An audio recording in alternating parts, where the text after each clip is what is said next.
तो चलिए बुलेटिन की शुरुआत करते हैं। सीएम भजनलाल शर्मा ने बारिश से उत्पन्न स्थितियों को लेकर सीएमओ में बैठक की है। मुख्य सचिव सुधांश पंत, डीजीपी यूआर साहू समेत तमाम उच्च अधिकारी इस बैठक में मौजूद रहे। बैठक में मुख्यमंत्री भजनलाल शर्मा ने कहा, राजस्थान के सभी नागरिकों की सुरक्षा हमारी शीर्ष प्राथमिकता है। आपदा प्रबंधन से संबंधित समस्त व्यवस्थाओं को अविलंब सुदृढ़ करने हेतु आवश्यक दिशा निर्देश भी दिए। मैं सभी प्रदेशवासियों से आग्रह करता हूं कि जलाशयों और जलभराव के क्षेत्रों से दूर रहें। बारिश में बिजली के पोल और बिजली के तारों से भी दूरी बनाए रखें। बारिश के दौरान भवनों में बने बेसमेंट का उपयोग करने से बचें। उन्होंने ये भी अपील की कि बारिश के दौरान आपदा प्रबंधन विभाग के द्वारा जो चेतावनियां जारी की गई है उस पर विशेष ध्यान दें। बचाव के उपायों का विशेष रूप से ख्याल रखें। ये भी कहा मुख्यमंत्री ने कि मेरे राजस्थान प्रदेश के प्रत्येक परिवारजन के प्रति सरकार और मैं संवेदनशील हैं। इसलिए मैं आप सभी से आग्रह करता हूं कि आप सभी वर्षा के दिनों में उचित सावधानियां बरतें। ईश्वर से आप सभी प्रदेशवासियों के कुशल और मंगलमय जीवन की कामना करता हूं। चलिए इसी खबर पर ज्यादा बातचीत के लिए सहयोगी ऐश्वर्य प्रधान जुट गए। ऐश्वर्य, आज की बारिश एक बार फिर से कहीं ना कहीं बहुत सारे हादसों को निमंत्रण देती हुई ही सिर्फ नजर नहीं आई, बल्कि हादसे हुए भी और उसके बाद तुरंत एक मुखिया की जिम्मेदारी की भांति सीएम भजनलाल शर्मा ने मीटिंग कर ली है, निर्देश दे दिए और जनता के नाम, प्रदेशवासियों के नाम अपील भी जारी की है। ऐश्वर्य, देखिए, मुख्यमंत्री भजनलाल शर्मा जब सुबह से जो स्थितियां थी, वैसे तो नियमित तौर पर वो रोजाना फीडबैक लेते हैं और फीडबैक लेकर वो प्रदेश की पूरी बारिश के बाद जो उत्पन्न स्थितियां हैं उनका अपडेट लेते हुए जानकारी जुटाते हैं और अधिकारियों को दिशा निर्देश देते हैं। और किसी भी जन कल्याणकारी सरकार का दायित्व भी बनता है, सामान्य सी बात है। लेकिन इसमें असामान्य बात यह है कि कई हिस्सों में आज बहुत तेज बारिश थी, कई हिस्सों में बाढ़ जैसी स्थिति बन पड़ी, कई हिस्सों में पानी का बहाव बहुत तेज था। तो इन सारी चीजों को लेकर मुख्यमंत्री ने चिंता जाहिर की और आज सुबह से ही अपडेट अधिकारियों से लेते रहे। अधिकारियों से पूरा अपडेट लिया। मिसाल के तौर पर हिंडौन का उदाहरण आया हुआ, आईजी राहुल प्रकाश और संभागीय आयुक्त और पूरी टीम पहुंची है। जयपुर के पास कानोता में ऐसी स्थिति बनी, दूदू में स्थितियां बनी, कई जगह ऐसी स्थितियां बनी। तो वहां पर सरकार के अधिकारी मौके पर गए, आपदा प्रबंधन विभाग को पूरा फीडबैक दिया। आपदा प्रबंधन विभाग ने अपने नंबर भी जारी कर रखे हैं। जिला कलेक्टर जो है, जितने भी जिला कलेक्टर हैं, उन्होंने भी अपने टोल फ्री नंबर से लेकर नंबर जारी किए हुए हैं और सरकार में कोई भी अपनी समस्या भेज सकता है ऐसे मौके पर।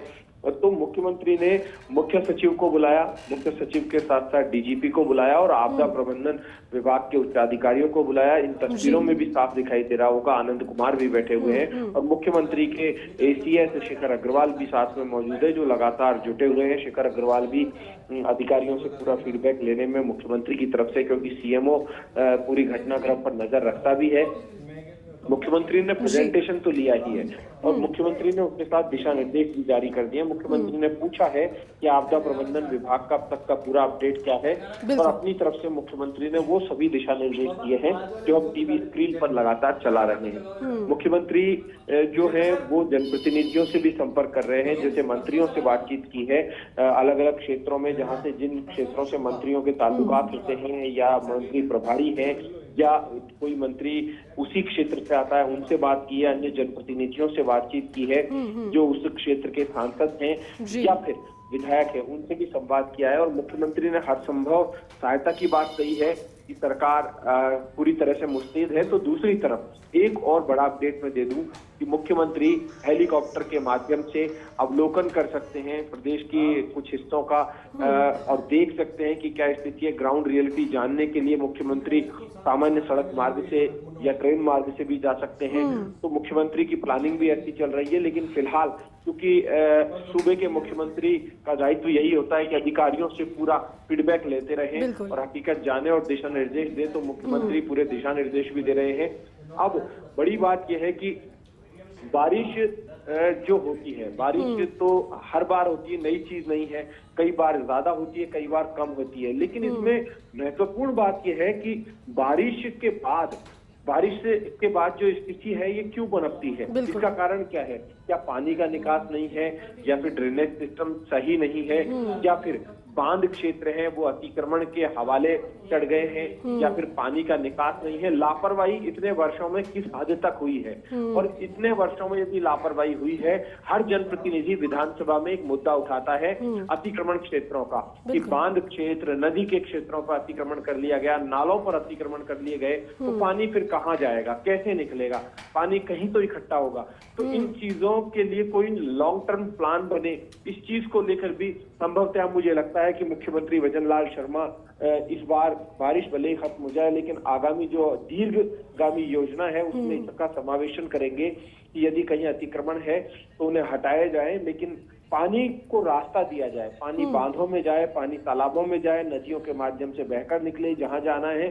और ड्रेनेज सिस्टम, शहरी विकास जो है उसका ड्रेनेज सिस्टम भी मजबूत। और एक सबसे बड़ी समस्या यहाँ पर ये आती है कि जब बारिश होती है तो कई बार सड़कें धंस जाती है। उसका कारण ये है कि जो जलदाय विभाग है वो अपनी लाइन डालता है, नगर निगम में अपनी सीवर की लाइनें डालता है, कहीं पर बिजली के जो तार है वो अंडरग्राउंड केबल लाइन से जाते हैं, कहीं पर आए दिन कोई सड़क बनती है तो वो खोद दी जाती है, फिर वापस उस सड़क पर पाती लगाई जाती है तो सड़क पहले जैसी नहीं रहती।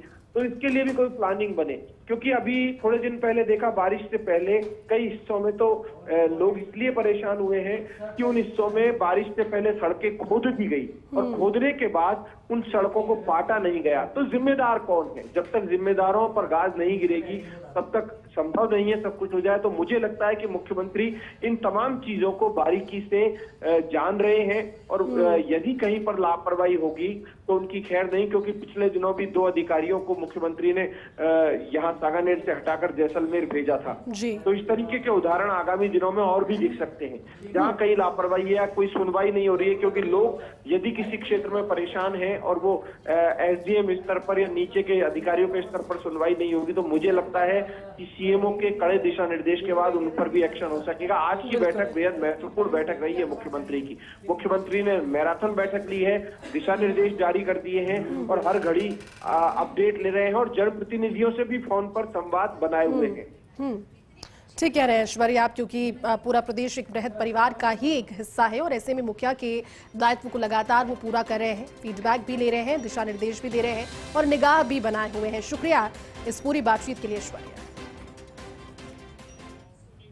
चलिए आगे बढ़ते हैं। जयपुर की बस्ती से अगली खबर है। दोस्तों के साथ घूमने आए 6 युवकों में से कानोता बांध में 5 युवक डूब गए। राज नामक पहले युवक का पैर फिसलने पर बचाने के लिए दौड़े 5 युवक हर्ष, विनय, विवेक, अजय, हरकेश, ये पांचों पानी में डूब गए। इस दौरान राज नामक युवक ने जैसे तैसे पानी से बाहर निकलकर अपनी जान बचाई, तो वहीं हर्ष, विनय, विवेक, अजय, हरकेश पानी में डूब गए।